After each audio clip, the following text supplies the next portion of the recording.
Bem-vindos a esta divertida sexta-feira! Agora, muitos de vocês devem ter visto meu vídeo sobre os pré-dreadnoughts franceses quando os hotéis vão à guerra. Foi lançado há algum tempo, foi muito bem recebido.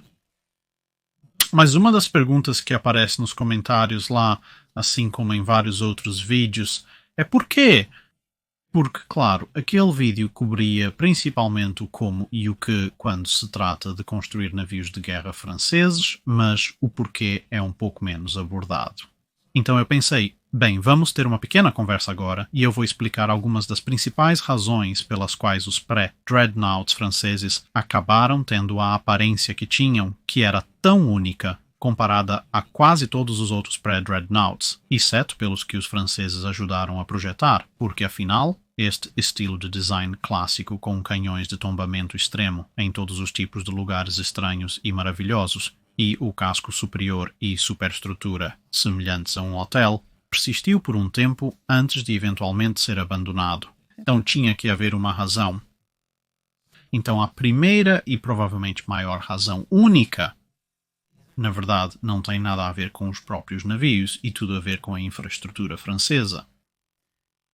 Isso remonta à Guerra Franco-Prussiana, porque quando você olha para as outras grandes marinhas que estavam construindo couraçados na última parte do século XIX, e vamos encarar, principalmente estamos falando da Marinha Real, há uma linha bastante contínua de desenvolvimento de navios e, portanto, também uma linha bastante contínua de infraestrutura, construção e atualização.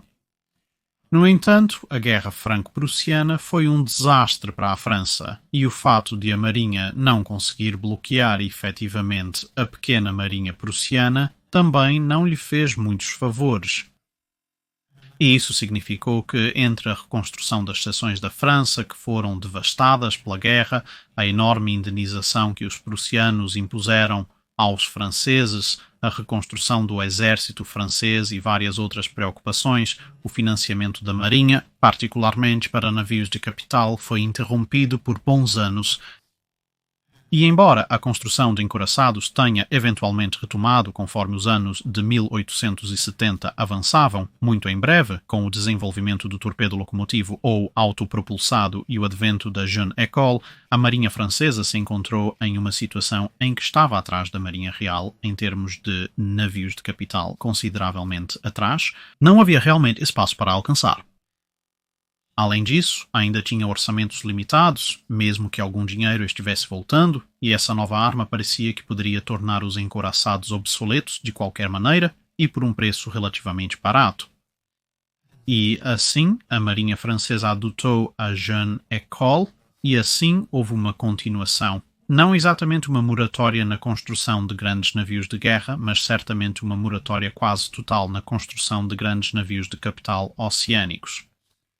Eles construíram uma série de navios de defesa costeira, mas eles são necessariamente embarcações um pouco menores, e essa falta combinada de financiamento e, por um período, uma falta de interesse em construir navios de guerra em grande escala, significava que quando os franceses decidiram que iriam abandonar os conceitos da Jeune École e voltar a tentar construir uma frota de batalha convencional, muita de sua infraestrutura naval em termos de rampas de lançamento e, crucialmente, estaleiros, especialmente docas secas para manter os navios uma vez que estavam em serviço, realmente não haviam sido atualizados por quase 2 décadas, ou se algum trabalho havia sido feito não era muito, e isso significava que agora havia restrições quanto ao tamanho de um navio que você poderia construir para a Marinha Francesa, sem também se envolver em obras de atualização de infraestrutura extremamente caras. Mesmo com uma frota de batalha de volta à mesa no final dos anos de 1880 e início dos 1890, os orçamentos ainda eram bastante apertados. E, então, decisões de design tiveram que ser tomadas para tentar manter os navios que seriam construídos, grosso modo, dentro dos limites do que já existia em termos de instalações de doca, em vez do que as instalações de doca que a Marinha Francesa poderia necessariamente querer. Isso foi um pouco agravado pelo fato de ser uma das mais antigas potências navais da Europa. Muita da infraestrutura naval francesa existente não estava tanto na costa, embora os portos em que se baseavam fossem costeiros, mas mais baseados em rios e estuários que levavam à costa e, tendo existido por vários séculos em alguns casos, muita infraestrutura civil cresceu ao redor deles, e isso significava que, em muitos casos, simplesmente não era possível atualizar a infraestrutura em termos de rampas e docas secas, porque havia coisas no caminho se você tentasse ir mais para o interior. E mesmo se você pudesse realizar uma apreensão de domínio eminente dessa terra ou demolir parte de sua própria infraestrutura de estaleiro, como cordoarias ou lofts, de moldagem para abrir espaço para extensões, mesmo assim, um grande navio, obviamente, com uma rampa mais longa, pode não ser capaz de ser lançado com segurança nas restrições relativamente estreitas de alguns estaleiros franceses que, como dissemos, eram baseados em rios e operavam em ambientes de porto muito estreitos. Agora, havia outros portos que poderiam ser atualizados e instalações que poderiam ser construídas em locais um pouco mais adequados para a nova figura de 5 dígitos. Navios de capital de deslocamento, mas novamente o dinheiro era escasso, e o que tudo isso significava era que os projetistas navais franceses estavam tentando construir navios que pudessem enfrentar outros couraçados europeus, mas eles tinham que construí-los em rampas de lançamento e estaleiros que eram um pouco mais curtos do que gostariam e, portanto, os navios teriam que deslocar um pouco menos do que gostariam e então você realmente tinha que espremer um quarto em um pote de meio litro. E essas restrições de design são, em parte, o que levou à aparência bastante única dos primeiros pré-dreadnoughts franceses. Porém, as restrições de tamanho físico estavam longe de ser a única coisa, embora vamos mencioná-las constantemente ao abordar outros fatores, pois tudo está interligado. Outra razão por trás do estranho layout dos pré-dreadnoughts franceses eram as ideias francesas de como as batalhas navais seriam realmente travadas.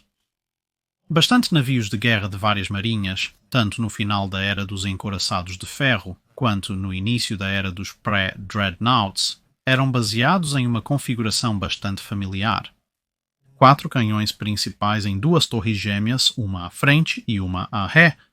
Agora, havia variações nisso, como os encouraçados da classe Victoria, onde, ao usar armas absolutamente colossais, eles só podiam caber em uma única torre gêmea. Então eles colocaram isso na frente, ou, alternativamente, em algumas das classes que os precederam imediatamente, onde eles colocaram um em cada extremidade. Mas, geralmente falando, quando não havia alguma outra restrição de design massiva, principalmente tamanho da infraestrutura ou financiamento, você tendia a descobrir que, especialmente na era pré-dreadnought, muitos navios optavam por 2 canhões à frente e 2 canhões à ré.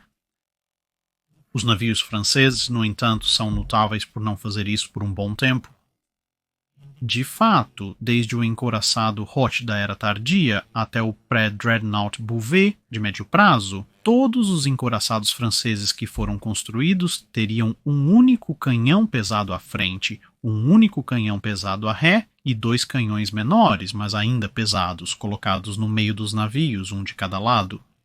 A única exceção a isso foi o Brennus, que tinha uma torre gêmea à frente, mas apenas uma torre única à ré, e então, após o Bouvet, a classe Charlemagne finalmente cedeu e adotou torres gêmeas à frente e à ré. Este layout foi determinado por uma variedade de fatores, parcialmente restrições de design e parcialmente considerações táticas. As considerações táticas eram que durante este período de design dos anos 1880 e início dos 1890, a Marinha Francesa realmente não acreditava que as batalhas navais seriam confrontos de linha de batalha de lado a lado, na mesma extensão que haviam sido anteriormente. Ainda havia, neste ponto, a ideia de que, potencialmente, o ato de arremessar poderia ser uma coisa, mas, mais geralmente, a crescente velocidade dos navios de guerra em comparação com o que eles eram capazes uma década antes, significava que as pessoas pensavam que a batalha poderia se transformar em algo como uma confusão giratória, o que até certo ponto não era uma conclusão ruim a se chegar. Com o potencial para ataques de torpedo perturbando a linha de batalha, o fato de que o arremesso ainda era muito presente, o fato de que os próprios navios de guerra estão equipados com seus próprios torpedos e o alcance real de batalha das armas ainda era muito limitado, e o tempo de recarga das armas maiores era bastante longo, era totalmente razoável esperar que no tempo entre um grande disparo lateral e o próximo, toda a linha de batalha poderia ter descido ao caos total. Nesse aspecto, em vez de ter um par de canhões montados em dupla, um conjunto à frente e um conjunto à ré, que lhe daria um disparo lateral de 4 canhões, ao optar pelo layout de diamante que os primeiros pré-dreadnoughts franceses e os últimos encouraçados optaram, embora você estivesse restrito a apenas 3 canhões no disparo lateral, isso significava que, em teoria, você também tinha 3 canhões que podiam disparar para trás e 3 canhões que podiam disparar para frente. Isso significava que você tinha um disparo lateral universal, em teoria, de 3 canhões, o que implicava que em 2 dos 4 principais arcos de fogo, proa, popa, bombordo e estibordo, você teria um canhão adicional em comparação a um navio que possuía apenas 2 torres gêmeas, que obviamente só podiam disparar 2 canhões na proa e popa. Havia também preocupações de que, se uma torre fosse atingida, ou quase atingida e essencialmente imobilizada de algum modo. Se você tivesse 4 armas em 2 montagens gêmeas, seja em barbetas abertas ou torres, então um acerto em uma delas significava que você perdia metade do seu armamento e todo o seu armamento no arco dianteiro ou traseiro. Enquanto se você tivesse 4 armas, mesmo que de calibres desiguais, distribuídas em uma formação de diamante, então a perda de qualquer uma das montagens significava apenas a perda de 1/4 do seu poder de fogo e, crucialmente, você ainda teria 2/3 da sua bateria capaz de disparar naquele arco particular. Então, se você perdesse, digamos, a sua montagem de estibordo,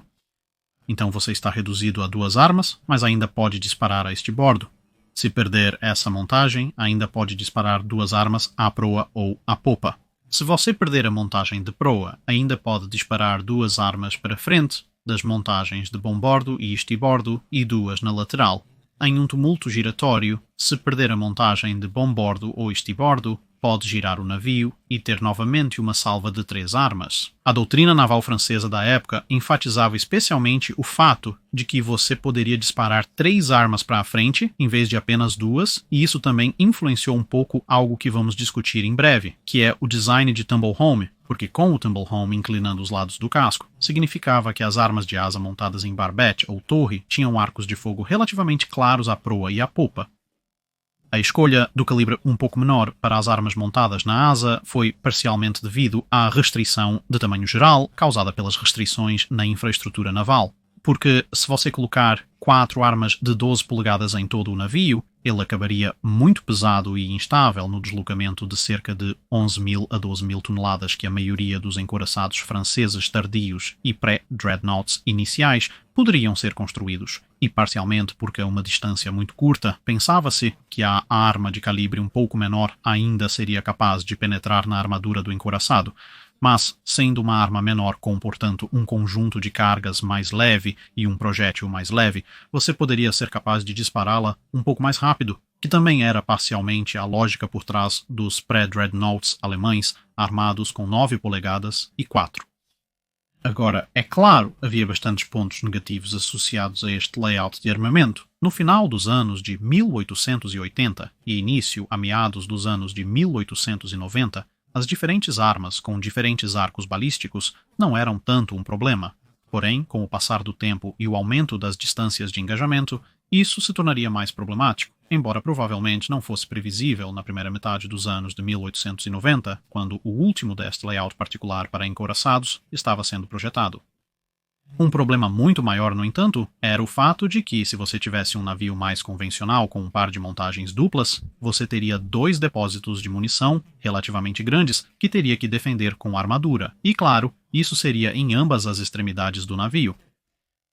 Com este layout, não só você tinha um par de depósitos de munição ligeiramente menores, mas ainda relativamente grandes para defender em ambas as extremidades do navio, para impedir que o navio explodisse, mas agora você também tinha 2 outros depósitos de munição no meio do navio, o que significava que coletivamente você realmente aumentou a área de superfície total do seu navio. Se você olhasse para ele de lado, onde um projétil impactando aleatoriamente no casco do seu navio teria a chance de afetar diretamente ou potencialmente indiretamente os depósitos de munição do canhão principal com um efeito devastador. Outro problema com as montagens de asa quando acopladas ao design de Tombadilho, mas para ser justo, provavelmente também teria sido um problema com uma forma de casco mais convencional, era o fato de que o fornecimento de munição para essas armas montadas na asa, as barbetas, etc., estavam bem na borda do casco, ou mesmo projetando-se diretamente para fora do casco, o que significava que qualquer projétil que os atingisse entraria em contato direto com sua última linha de defesa.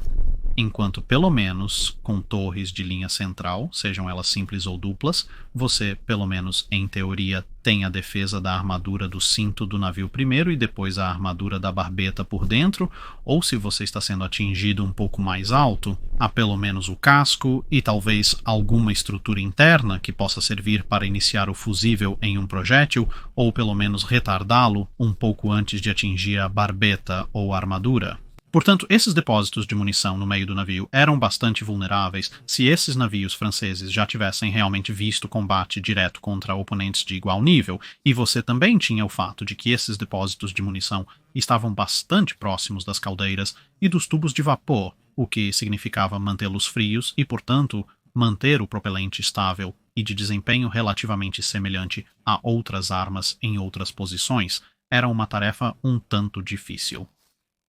E como se isso não fosse ruim o suficiente, ter 4 torres, 4 barbetas, 4 conjuntos de elevadores, todos separados e individuais, significava que você estava usando muito mais do peso do seu navio do que se usasse um layout mais convencional de 2 armas à frente, 2 armas à ré, algo que foi realmente notado especificamente no design da classe Charlemagne, onde mesmo que eles tenham aumentado para 4 canhões de 305mm em vez de um par de 305 e um par de 274, eles realmente economizaram peso por terem apenas as 2 torres, os 2 depósitos de munição, as 2 barbetas em vez de 4. Mas na época a utilidade de ter esse fogo de 3 armas em todas as direções era considerada uma vantagem grande o suficiente na batalha para valer esses sacrifícios. Além disso, como mencionei anteriormente, havia um grau de restrições no tamanho total dos navios devido às restrições na infraestrutura em jogo, porque o casco de Tombadilho não estava lá, apenas para dar às armas de asa um pouco mais de um arco de fogo claro, como discutiremos em um minuto, havia muito mais raciocínio por trás disso. E com um casco superior relativamente estreito, uma torre dupla para frente e para trás pode acabar ocupando muito espaço porque, é claro, elas necessariamente serão um pouco maiores do que as torres únicas. E isso pode então bloquear o acesso para a parte de trás para a tripulação do navio tentando prestar serviço a vários sistemas vitais. Ademais, há a preocupação do barbete estar perigosamente próximo da parte externa do casco, ou possivelmente se projetando um pouco para fora dele. Um magazine de 274mm, capaz de conter munição para um par de canhões de 305mm, era um passo além do que os designers franceses estavam dispostos a dar até obterem cascos mais largos. Então é por isso que essa primeira geração de couraçados modernos franceses tem o layout de diamante um pouco estranho para seus canhões principais. Neste momento, você pode estar pensando que certamente Drake precisa abordar essa inclinação para casa e a aparência resultante de um hotel. Bem, sim, mas também não. Nós novamente vamos falar sobre isso, mas primeiro acho que é realmente mais importante falar sobre a armadura, porque além de tudo o que acabamos de discutir, a doutrina francesa sobre o layout da armadura teve tanto ou mais a ver com a adoção do casco inclinado para casa do que qualquer outra coisa. Então, como isso diferia das ideias de todos os outros sobre a armadura?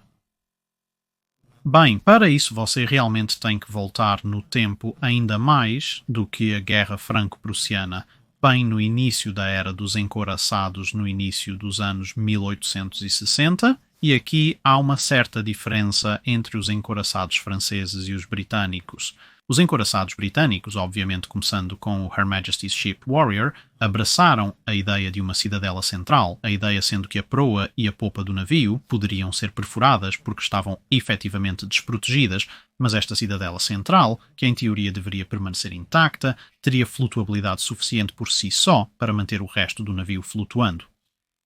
Este era um conceito que, para a maioria dos navios de guerra, continuaria, de alguma forma, maneira ou forma, até a Segunda Guerra Mundial. Embora alguns navios não tivessem flutuabilidade de reserva suficiente na cidadela para mantê-los em pé se as extremidades fossem perfuradas, mas eles eram a exceção e não a regra.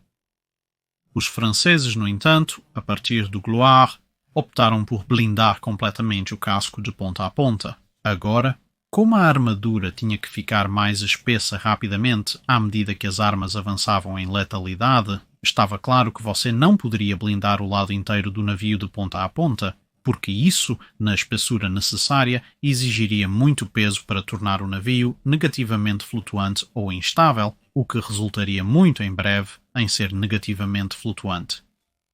E assim, o cinturão de armadura francês começou a diminuir em altura, mas não em comprimento. Agora, curiosamente, os encouraçados britânicos e de outras nacionalidades, enquanto mantinham o conceito de cidadela, começariam a estender seus cinturões até as extremidades dos navios, com cinturões mais leves sendo colocados nessas posições, e isso eventualmente evoluiria para o que chamamos de sistema de armadura distribuída, como encontrado nos Dreadnoughts da Primeira Guerra Mundial e em um ou dois designs dos anos 1930. Mas, na França, eles insistiam em carregar o máximo de proteção possível para o comprimento total da linha de água, porque é claro que a linha de água é onde as conchas da época, se fossem deixar a água entrar, teriam que atingir. Acertos de concha acima desta área poderiam destruir coisas, mas em teoria eles não poderiam deixar a água entrar, então era mais importante proteger a parte inferior do casco, exposto do navio. E claro, essa era uma era bem antes das conchas de mergulho. Agora, conforme o tempo passava durante o período do encouraçado, até a doutrina francesa teve que admitir que talvez proteger a parte central do navio, o que a maioria das pessoas chamaria de cidadela, era um pouco mais importante do que proteger as extremidades, e então a parte central do cinturão de armadura se tornaria um pouco mais espessa, mas as extremidades desse cinturão de armadura à frente e atrás permaneceriam bastante espessas em comparação com a blindagem encontrada na maioria dos outros navios. Agora, é claro, se você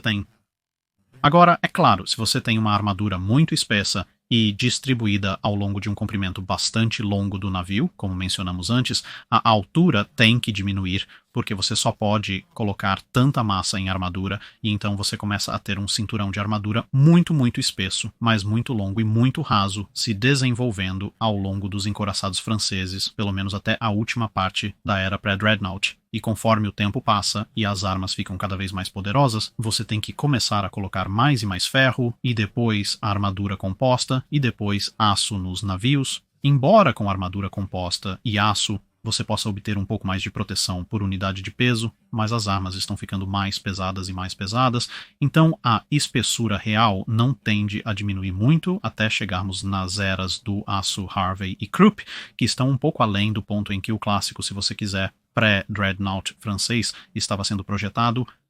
Agora, além da armadura da torre e mais tarde da armadura do convés protegido, isso significava que os encouraçados franceses, proporcionalmente, carregavam consideravelmente mais peso de armadura do que muitos de seus contemporâneos, mas não cobria uma área de superfície tão grande. Cobriria somente essa estreita faixa de linha de água. Não se tratava apenas da massa, como mencionamos, mas também da estabilidade. Se você colocasse cada vez mais armamento no alto do navio, ele rapidamente se tornaria instável. Mas se você colocou todo esse peso em armadura relativamente baixa no navio, e você tem um deslocamento limitado para trabalhar com base, como discutimos anteriormente, considerações de orçamento e tamanho do cais, você vai ter que encontrar esse peso em algum outro lugar no design para compensar, e é principalmente onde a inclinação para dentro entra, porque é claro que quanto mais alto no navio o peso é encontrado, maior é o efeito que esse peso tem na estabilidade. Se você tem, digamos, uma massa de 100 toneladas de algo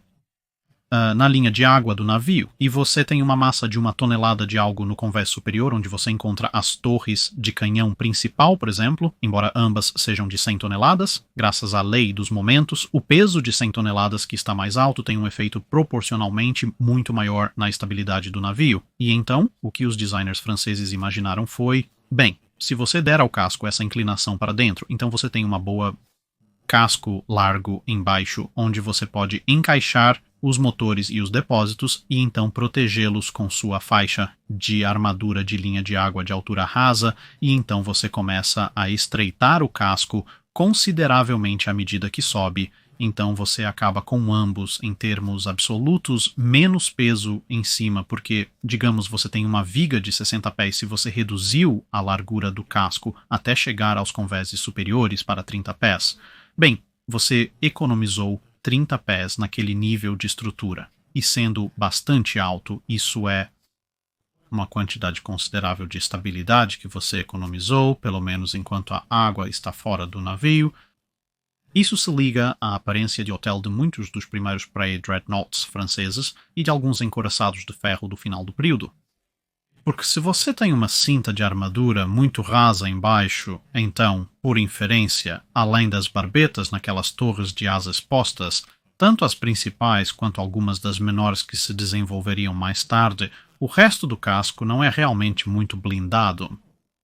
Na verdade, na maior parte do tempo não é blindado, é apenas uma placa de casco, e se é apenas uma placa de casco sem resistência especial contra os impactos diretos dos projéteis inimigos, então você pode muito bem ter um monte de vigias e janelas e assim por diante para permitir a entrada de luz e ar no navio, porque eles não estão diminuindo substancialmente as capacidades de proteção do casco do navio e eles oferecem benefícios em termos de saúde por causa de uma melhor ventilação e melhor luz, então parece uma situação vantajosa. Mas então, claro, você tem o fato de que porque o tombadilho está economizando tanto peso e tanta estabilidade mais acima, você pode então abordar uma das outras grandes preocupações que atormentavam muitos encouraçados de ferro tardios e primeiros pré-dreadnoughts, e isso era o bordo livre.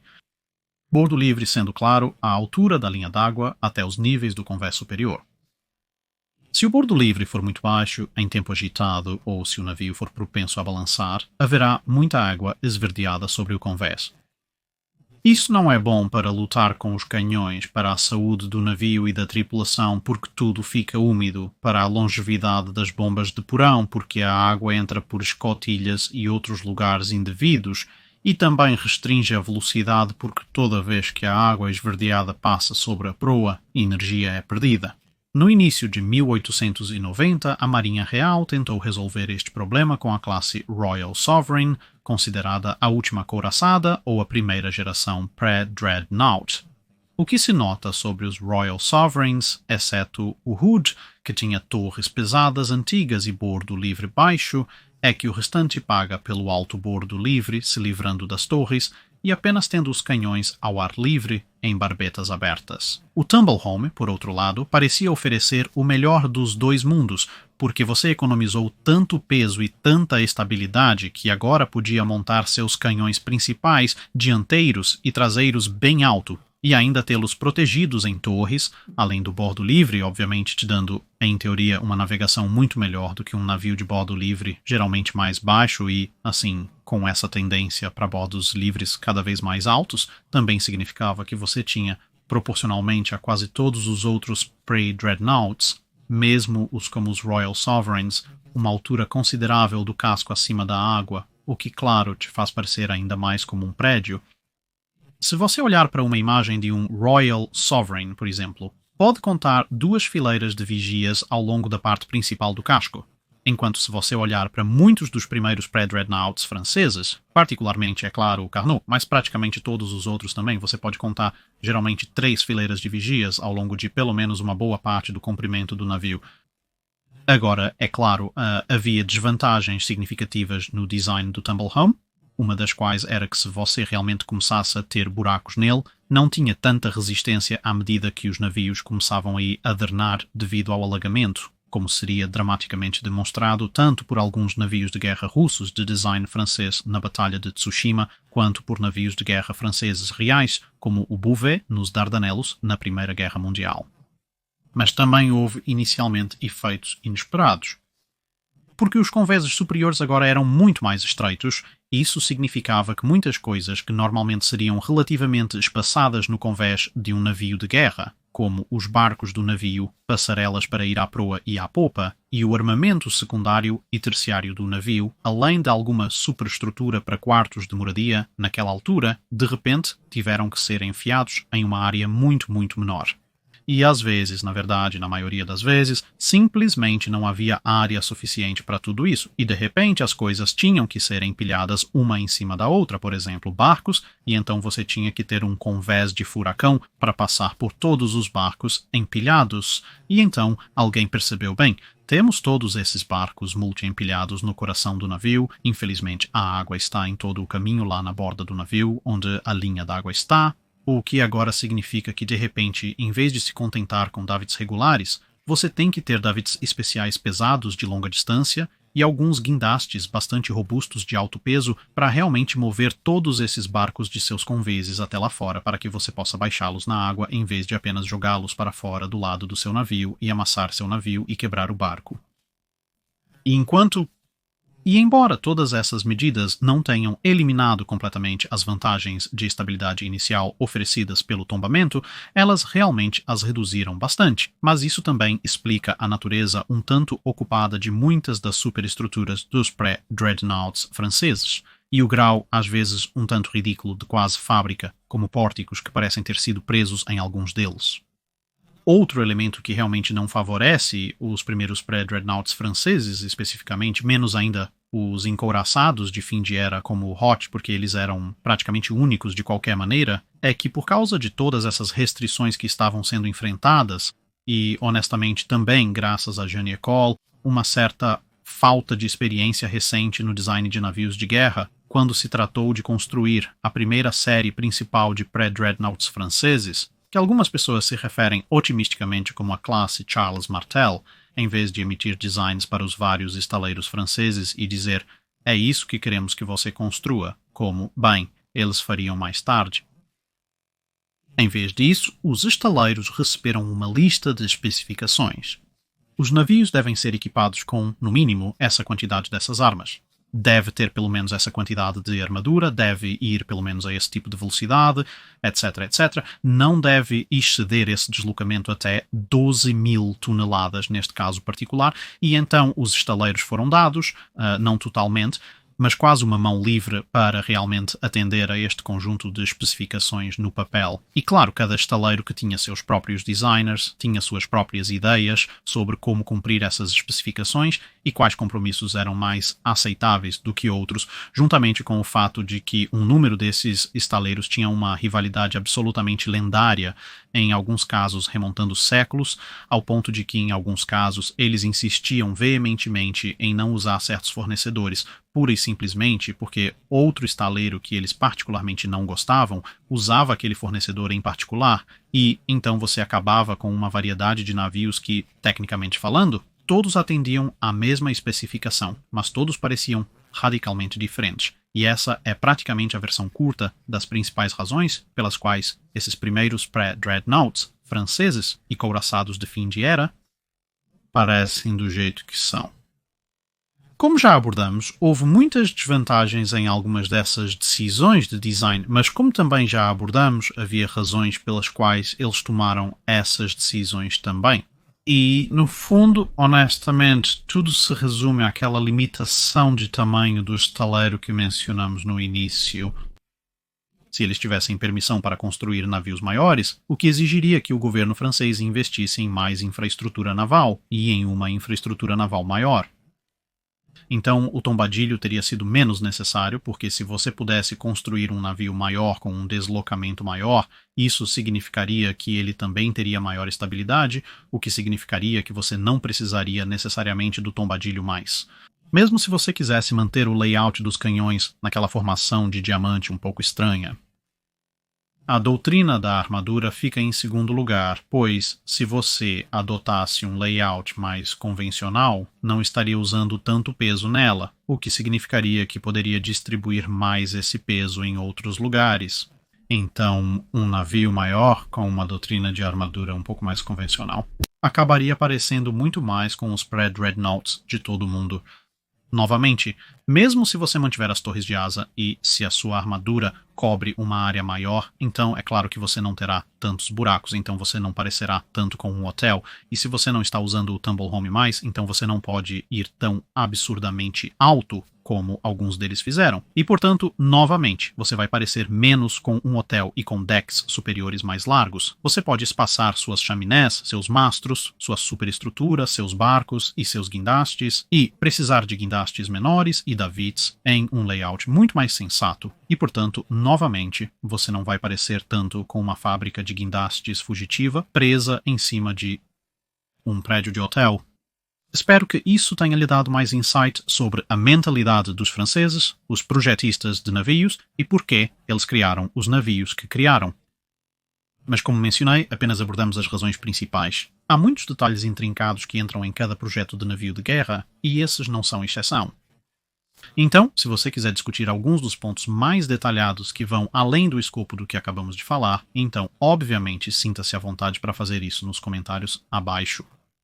Eu sei, por discussões com historiadores navais franceses e pela minha biblioteca de referência, que há muita coisa nos bastidores sobre o design de navios franceses do final dos anos 1880 e início dos anos 1890.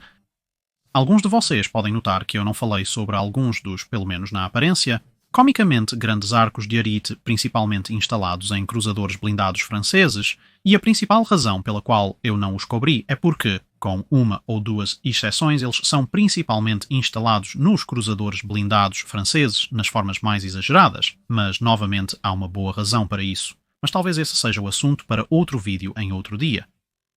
Até então, obrigado por assistir e, se você chegou até aqui, apenas uma rápida nota, eu mencionei isso no Patreon Dry Dock e eu disse que só mencionaria mais uma ou duas vezes, e bem, esta é uma vez daquela uma ou duas vezes, mas o algoritmo do YouTube nos últimos meses parece ter decidido que não gosta de vários canais do YouTube baseados em história e ou não está mostrando-os para as pessoas ou está mostrando-os para pessoas muito diferentes que talvez não estejam muito interessadas, o que obviamente atingiu esses canais com bastante força, incluindo este, e vários espectadores relataram, por exemplo, não ver um único guia de 5 minutos em seu feed de inscrição para mais de um mês, mesmo eu não tendo deixado de publicar nenhum deles. Então, se você não está inscrito e gosta do canal, por favor, faça isso. Se você está inscrito, talvez tente ver se aquele sino, se o ícone de notificação funcionará. Claro, há links para Patreon na descrição do vídeo, e agora que eu disse isso, espero que seja a última vez que você me ouça falar sobre isso por um bom tempo. Muito obrigado de qualquer forma por ouvir, e vejo você novamente em outro vídeo